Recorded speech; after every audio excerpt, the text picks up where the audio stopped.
तो कल हम लोगों ने doctor count Cesare Mattei life history के बारे में जाना। आपका बचपन, फिर आपके जो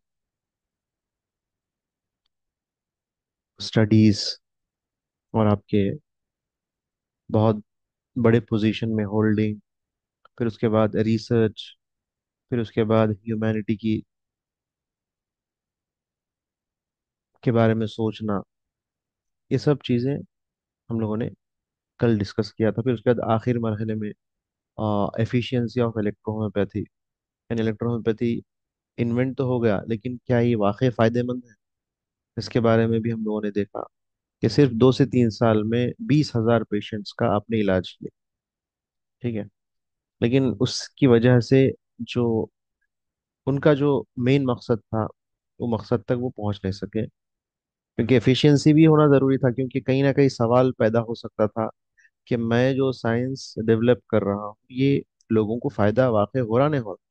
तो ये देखने के लिए उन्होंने रिसर्च, जो क्लिनिकल रिसर्च खोला, और दूसरे डॉक्टर्स ने भी उनको सपोर्ट किया। तो ये काम बहुत तेजी से चला और बहुत सारे लोगों ने इनका इसका फायदा उठाया। तो इस वजह से रिसर्च का काम पेंडिंग हो गया। ठीक है, तो रिसर्च आगे आने वाले डॉक्टर की जिम्मेदारी थी कि आगे इस रिसर्च को आगे बढ़ाए और ह्यूमैनिटी के लिए सर्व करे। ठीक है, तो अब हम देखेंगे कि जो कोई ना कोई इन्वेंशन हो, उसका बेस दूसरे कोई प्रिंसिपल पर बेस रहता है। यानी आज से कोई भी बात आप कहें, उससे पहले किसी और ने कहा होगा, लेकिन उसके पास उसका प्रूफ नहीं होगा या वो साबित नहीं कर पाएगा। ठीक है, ऐसे ही हम बहुत सारे चीजें देखते हैं। ठीक है, जब जाके फिर आखिर में जो साइंटिस्ट रहता है, वो साइंटिस्ट उसको प्रूफ करता है। ठीक है, क्योंकि उसके सामने बहुत सारे रिसर्च सामने रहते हैं। उन लोगों ने जिन नजरिए से नहीं देखा, जिस डायमेंशन से नहीं देखा, अब ये शख्स, ये पर्सन क्या करेगा, उस डायमेंशन में उस चीज को सोचेगा, तो उसको सक्सेस मिल जाती। तो फेल्यूर फेल्यूर चलते चलते सक्सेस बनता है, डायरेक्ट कोई सक्सेस नहीं बन सकता। ठीक है, कभी कभार हो जाता है वो भी, बहुत सारी चीजों से देखना हम लोगों ने। ठीक है, तो लेकिन असल नेचर यही है कि शुरुआत में आपको फेल्यूर मिलेगी, चाहे रिसर्च हो, चाहे कोई भी चीज हो। फिर उस फेल्यूर से हम लोग अगर सबक सीखेंगे तो जाके वो सक्सेस बनेगा। तो सक्सेस कम्स विथ फेल्यूर। सो इसी तरह डॉक्टर काउंट सीजर मैटी ने भी, एक रिसर्चर, एक डॉक्टर, एक जो साइंटिस्ट थे, डॉक्टर टी पैरासिलस, इनकी थ्योरी को लिया। ये कौन थे? ये स्विट्जरलैंड के थे। ये 14th सेंचुरी के थे, 1493 के। ठीक है, तो ये स्विट्जरलैंड के थे। इनके फादर जो है प्रोफेसर थे। तो ये लोग ज्यादातर एस्ट्रोलॉजी के बारे में पढ़ते थे। ठीक है, अब इनको भी यूनिवर्सिटी में डाला गया, लेकिन ये एजुकेशन छोड़ दिए। ठीक है, ये कहाँ चले गए? एक वॉर्ड्सबर्ग में एक जगह थी स्विट्जरलैंड में, वहाँ पे एक केमिकल इंडस्ट्री थी या केमिकल रिसर्चर थे, रिसर्च था सेंटर, वहाँ पे जाके ये रिसर्च स्टार्ट कर दी। ठीक है, इन्होंने बहुत सारे लेबरों को देखा, वो कांटेक्ट हो रहे थे इस रिसर्च से, इस केमिकल से। तो किसी को कुछ नुकसान हो रहा था, किसी का स्किन बर्न हो जा रहा था, किसी को कुछ डिसीजेस आ रहे थे, तो ये लोग सफर हो रहे थे। तो ये चीज उनको बहुत तकलीफ में डाल रही थी। ठीक है, तो उन्होंने सोचा कि मैं यहाँ पर लैब में रिसर्च करूंगा तो मुझे बहुत कम बातें मालूम, लेकिन प्रैक्टिकल नॉलेज जब तक आप मैदान में या फिर फील्ड में नहीं उतरेंगे, जब तक प्रैक्टिकल नॉलेज नहीं आएगी।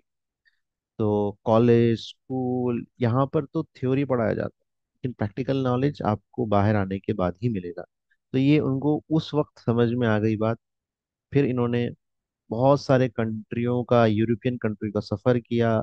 और वहाँ पे जो, जैसे मैंने बताया कि पहले हर विलेज में एक कोई ना कोई हीलर होता था, उसके पास एक डिसीज ठीक हो सकती थी। तो हर जहाँ जहाँ भी विलेजेस है करीब में, तो उन्हीं के पास आकर उस बीमारी का इलाज कराएगा। दूसरी बीमारी के लिए दूसरे हीलर के पास जाते थे। तो इसी तरह पैरासिल्स ने क्या किया, हर विलेज, हर जहां जहां भी हीलर्स थे, उन हीलर्स के पास, हकीमों के पास, वेदों के पास, ऐसा ऋषि, ऐसे जो भी हम नाम ले सकते हैं, इनके पास वो गए। और इनके यूरोपियन कंट्रीज में भी जो बहुत सारे प्रैक्टिशनर्स थे उनके पास गए, उन्होंने सीखा। ठीक है। इस तरह उन्होंने पूरे यूरोपियन जितने भी कंट्रीज थे पूरों को टूर किया, उन्होंने पूरों को घूमा और डाटा कलेक्ट किया डिफरेंट डिसीजेस का। ठीक है। तो इन्होंने जो डाटा कलेक्ट किया, जो एक्सपीरियंस कलेक्ट किया, इसके बेसिस पे इन्होंने ट्रीटमेंट किया पेशेंट्स का, बहुत सारे पेशेंट का ट्रीटमेंट किया। और इन्होंने बहुत सारे पेशेंट को ठीक किया, और उसकी वजह से बहुत सारा उनको नाम आया यूरोपियन में। और यूरोपियन कंट्रीज में जो जो भी बड़े बड़े उस जमाने के मेडिकल कॉलेजेस थे या स्कूल थे, जैसे भी थे, वो लोग इनको बुलाते थे लेक्चर देने, समझाने अपने स्टूडेंट्स को। तो इतना नाम हो गया। तो 13 कंट्री के बहुत सारे बड़े बड़े जो प्रिंसेस थे वो इनक्यूरेबल डिसीज से परेशान हो रहे थे, तो इन्होंने उनको ठीक किया, और इनका नाम और मशहूर हो गया इनका नाम। ठीक है।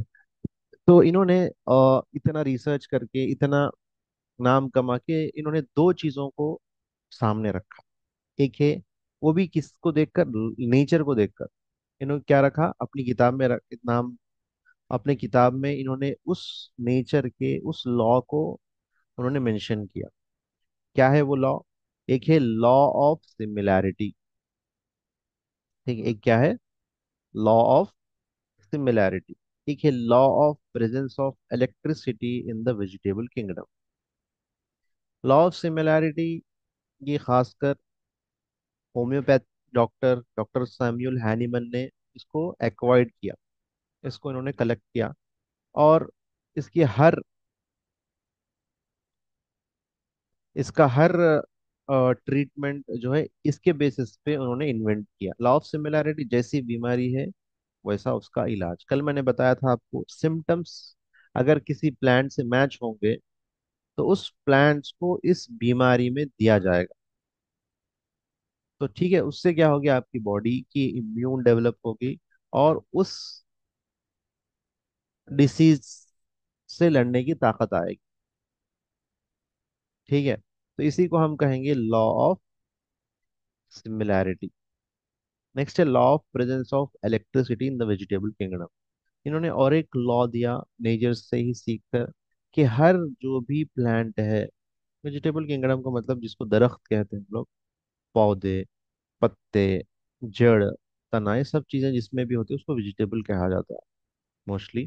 तो इसके अंदर क्या है, इलेक्ट्रिसिटी है। अब इलेक्ट्रिसिटी का मतलब ये नहीं है कि जो इलेक्ट्रिसिटी वायरों में है, यहाँ पर ये भी मतलब है इसमें कि इसमें नेगेटिव, पॉजिटिव, न्यूट्रल के जो एनर्जीज है वो सब एनर्जीज प्लांट्स में है। क्योंकि इलेक्ट्रिसिटी में यही होता है, positive electron, neutral electron, neutral electron and negative electron. जब पॉजिटिव नेगेटिव दोनों रहेंगे साथ में और ऊपर से न्यूट्रल होगा, तभी जाकर आपको कोई फंक्शन देखने को मिलेगा।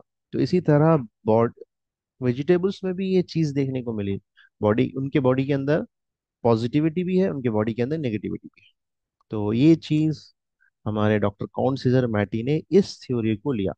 क्योंकि वेजिटेबल्स को ही क्यों सेलेक्ट किया, उसके पीछे रीजन क्या है, कि पीछे ये लॉ रीजन है जिसकी वजह से उन्होंने प्लांट्स को सेलेक्ट किया। अब जिस प्लांट्स में पॉजिटिव नेगेटिव अच्छा हो और बॉडी के लिए बहुत फायदेमंद, तो उस प्लांट्स को उन्होंने ज्यादा सिलेक्शन किया। मतलब ज्यादा, मतलब उसको पहले नंबर पे लिस्ट में रखा। हालांकि उनके पास 4,000 to 5,000 प्लांट्स का नॉलेज था या उससे भी ज्यादा था, लेकिन उन्होंने सिर्फ 114, 114 या 115 प्लांट्स को ही सेलेक्ट किया। क्यों? उसकी वजह यह है कि ये बॉडी से मैच करने वाले हैं, पहले नंबर। दूसरे नंबर, उसके अंदर इलेक्ट्रिसिटी, पॉजिटिव, नेगेटिव, न्यूट्रल उसी तरह है जिस तरह इलेक्ट्रिसिटी में होता है। उसी तरह वो अफेक्ट करता है बॉडी को क्यूर करने में, हील करने में। तो ये वजह थी सिर्फ 114 या 115 प्लांट्स को लेने। ठीक है। तो उसके बाद इनका डॉक्टर पैरासिल्स का 1541 में डेथ हो गया। किसी ने इनके नाम से, इनके मशहूरियत से बहुत ज़्यादा चिढ़कर इनको क्या कर दिया, इनको इन पर गोली चलाई। ठीक है। तो इनकी डेथ 1541 24 सितंबर को हो गई। ठीक है। लेकिन इन्होंने जो लॉ दिया, जो ह्यूमैनिटी को सर्व किया, बहुत इनक्रेडिबल, कम वक्त में बहुत ज़्यादा काम इन्होंने किया। ठीक है। तो ये था डॉक्टर पैरासिल्स के लाइफ हिस्ट्री के बारे में। तो यहाँ पर हम लोगों ने डॉक्टर पैरासिल्स के बारे में डिस्कस किया। इसके बारे में अगर कुछ क्वेश्चन है तो पूछ सकते हैं आप। सो नेक्स्ट हमारा टॉपिक है फर्दर डेवलपमेंट ऑफ ईएच। तो यहाँ तक तो डॉक्टर काउंट सीजर मैटी ने डेवलप किया। उसके बाद उसकी वजह क्या थी थ्योरी लेने की, डॉक्टर पैरासिस की थ्योरी थी, law of presence of electricity in vegetable kingdom, ये रीजन था। अब इसको फर्दर किसने डेवलप किया? फर्दर डेवलप करने वाले बहुत सारे डॉक्टर्स ने प्रैक्टिस किया, लेकिन दो डॉक्टर्स का बहुत ज्यादा नाम आता है। उन्हीं के बेसिस पे हम आज बहुत सारे डॉक्टर्स प्रैक्टिस करते हैं। ठीक है। और इलेक्ट्रोहोम्योपैथी को उनकी तरफ, उसको रिमार्क भी करा, मार्क कराते हैं, उसकी तरफ निशानदेही कराते हैं। वो थे डॉक्टर क्राउस और डॉक्टर जिम्पल। इसी को हम किताबों में भी आता है क्राउस मेथड और जिम्पल मेथड बोल के। ठीक है। तो क्राउस और जिम्पल, ये देखिए कौन थे। पहले हम थियोडोर क्राउस के बारे में जानेंगे। ये 3 नवंबर 1864 में जर्मन में पैदा हुए, यानी जर्मन साइंटिस्ट थे, जर्मन फिजिशियन थे। और इनका डेथ 1924। ठीक है। यानी जब इन्होंने डॉक्टर, उनकी भी उम्र कम ही रही। ठीक है। ज़्यादा लंबी मुद्दत तक नहीं जिए, लेकिन जब डॉक्टर काउंट सीजर मैटी ने इन्वेंशन किया 1865 में, तो उससे 1 साल पहले ये पैदा हुआ। ठीक है। इन्होंने बहुत अच्छा कंट्रीब्यूशन किया इलेक्ट्रोहोम्योपैथी को डेवलप करने में। ठीक है। और इन्होंने एक सेटअप भी डाला जर्मनी में, जिसका नाम था रेजन्सबर्ग। ठीक है। तो उसके बाद उसका नाम चेंज हो गया, फिर बाद में बहुत सारी चीज़ें हुई। ठीक है। क्योंकि वो इटाली और जर्मनी का जो वर्ल्ड वॉर हुआ था, उसमें बहुत सारी चीज़ें चेंजेस आई। खैर, उसमें नहीं जाना हम लोगों को। तो इन्होंने बहुत अच्छा लिटरेचर लिखा इलेक्ट्रोहोम्योपैथी के बारे में, और इन्होंने बहुत सारे मेंबर्स को प्रैक्टिशनर बनाया इलेक्ट्रोहोम्योपैथी का। ठीक है। और इन्होंने बहुत अच्छा इलेक्ट्रोहोम्योपैथी को एक्सपेंड किया और इसकी प्रैक्टिस की। ठीक है। और बहुत सारे बुक्स को इन्होंने लिखा, और इन्होंने जर्मन में इसका एक ब्रांच भी खुला, इलेक्ट्रोहोम्योपैथी के मेडिसिन ब्रांच। ठीक है। तो ये बहुत अच्छा काम इन्होंने किया। तो जब वर्ल्ड वॉर चल रहा था, उसमें बहुत सारी कॉन्फ्लिक्ट आने की वजह से बहुत सारे प्रॉब्लम्स आ गए।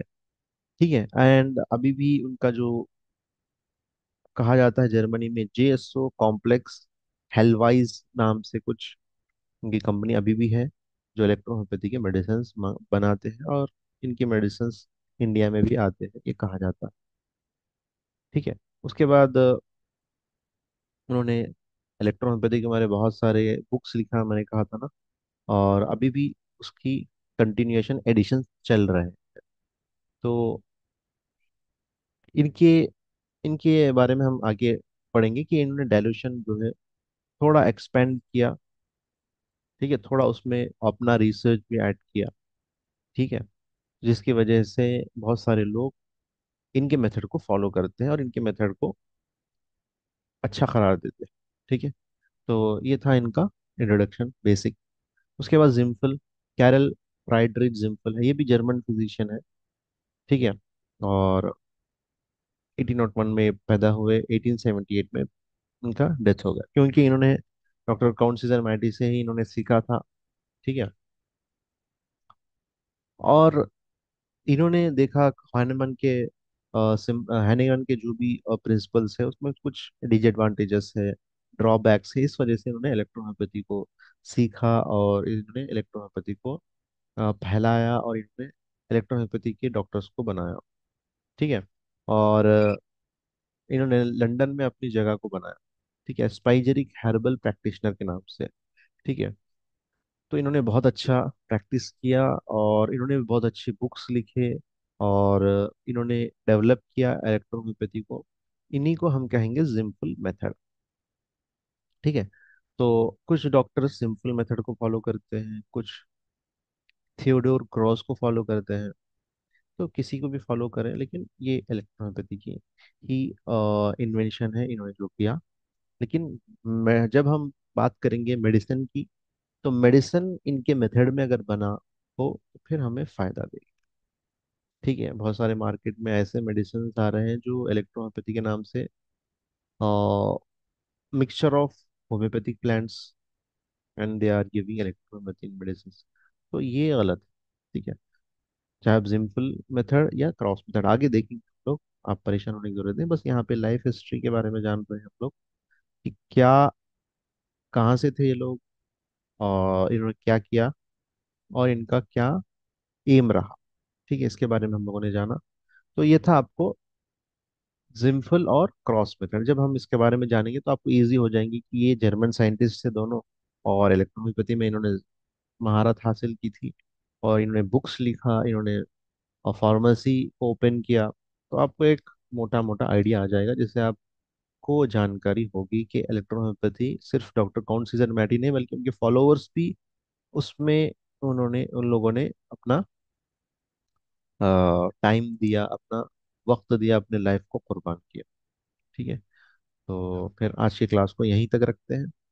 कुछ डाउट हो तो आप पूछ सकते हैं, फिर आगे हम कंटिन्यू करें।